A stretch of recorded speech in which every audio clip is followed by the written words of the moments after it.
अटल tunnel engineering का अद्भुत नमूना है। दुर्गम पहाड़ों को चीर कर इस टनल को बनाया गया है। लगभग 9 किलोमीटर की यह टनल बनाने के बाद मनाली से लाहौल स्पीति घाटी 12 महीने जुड़ गई है। ये टनल का काम अपने आप में इंजीनियरिंग की दृष्टि से, वर्क कल्चर की दृष्टि से यूनिक है।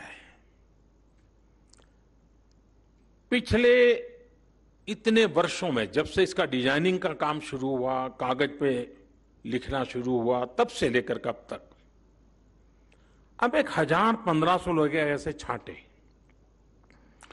मजदूर भी हो सकता है और टॉप व्यक्ति भी हो सकता है। उसने जो काम किया है, उसका अपना जो अनुभव है, उसको वो अपनी भाषा में लिखे। एक 1500 लोग पूरी प्रोसेस को अगर लिखेंगे, कब क्या हुआ, कैसे हुआ, एक ऐसा डॉक्यूमेंटेशन होगा जिसमें ह्यूमन टच होगा। साधारण से दिखने वाली ये सुरंग इंजीनियरिंग का नायाब नमूना है। दुनिया में ऐसी सुरंग इससे पहले नहीं बनी। अटल सुरंग को बनाने में कितनी दिक्कतें आई, इसका अंदाजा आप इसी बात से लगा सकते हैं कि कई बार हालात ऐसे भी बने जब इस प्रोजेक्ट को बंद करने तक की नौबत आ गई। सबसे कठिन था 587 मीटर सेरी नाला फॉल्ट जोन को तैयार करना, जिसे 15 अक्टूबर 2017 को पूरा किया गया। अटल टनल का ये सफर बहुत ही चुनौतीपूर्ण, संघर्षपूर्ण और रोमांचक रहा है। काफी कठिनाइयां इस प्रोजेक्ट के सामने आई, फिर भी हमने अपने हौसले बुलंद रखे।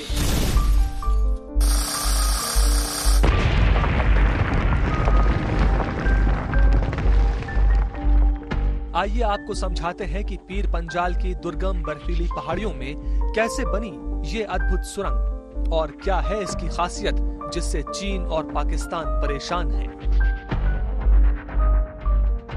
हिमालय की दुर्गम श्रेणियां 4 भागों में बटी हैं। पहला ट्रांस हिमालय, जिसे तिब्बत हिमालय भी कहते हैं। दूसरा ग्रेटर हिमालय, जिसे हिमाद्री कहते हैं। तीसरा मध्य हिमालय, जिसे हिमाचल कहते हैं। चौथा शिवालिक या बाहरी हिमालय। अटल सुरंग मध्य हिमालय के इस हिस्से में बनी है, जो मनाली और रोहतांग पास के बीच पीर पंजाल की रेंज से जाती है। ये इलाका 6 महीने बर्फ से ढका रहता है, लेकिन पहाड़ को चीरकर भीतर ही भीतर 9.02 किलोमीटर का रास्ता बनाया गया है, जिसे बनाने में सबसे बड़ी दिक्कत थी सुरंग में बार बार पानी का भराव और खराब मौसम।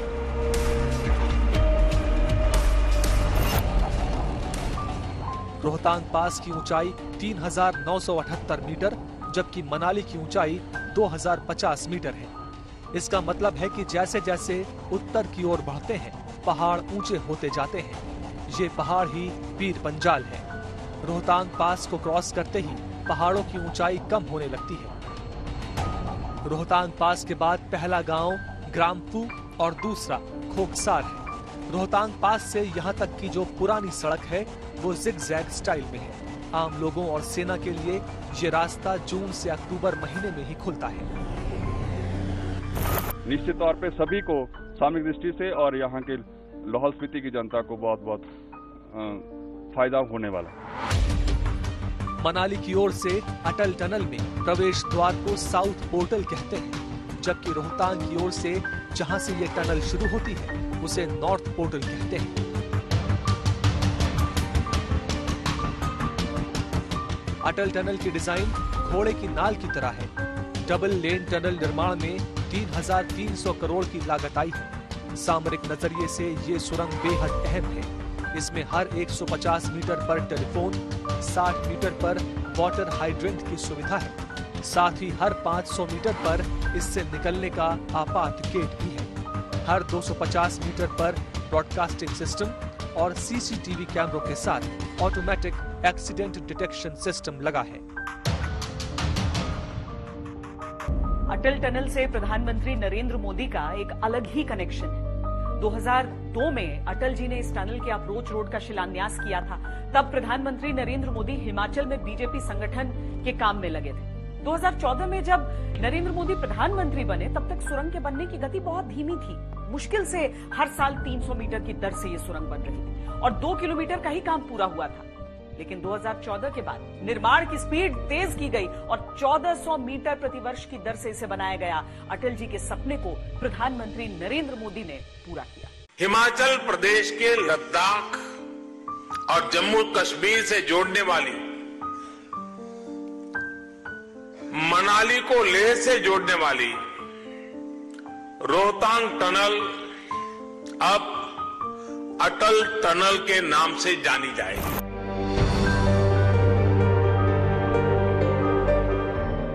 अटल टनल पूर्व प्रधानमंत्री अटल बिहारी वाजपेयी का सपना था और इस सपने से प्रधानमंत्री नरेंद्र मोदी का भी गहरा कनेक्शन है। मैं यहाँ संगठन का काम देखता था। यहाँ के पहाड़ों, यहाँ की वादियों में अपना बहुत ही उत्तम समय बिताता था। और जब अटल जी मनाली में आके रहते थे तो अक्सर उनके पास बैठना, गपशप करना। अटल टनल से प्रधानमंत्री मोदी का भावनात्मक रिश्ता रहा है। 2014 में जब नरेंद्र मोदी पहली बार प्रधानमंत्री बने तो उस समय टनल का काम 300 मीटर प्रति वर्ष की दर से चल रहा था। लेकिन पीएम मोदी ने व्यक्तिगत तौर पर इस प्रोजेक्ट पर नजर रखी और तय वक्त से पहले ही ये टनल बनकर तैयार हो गई।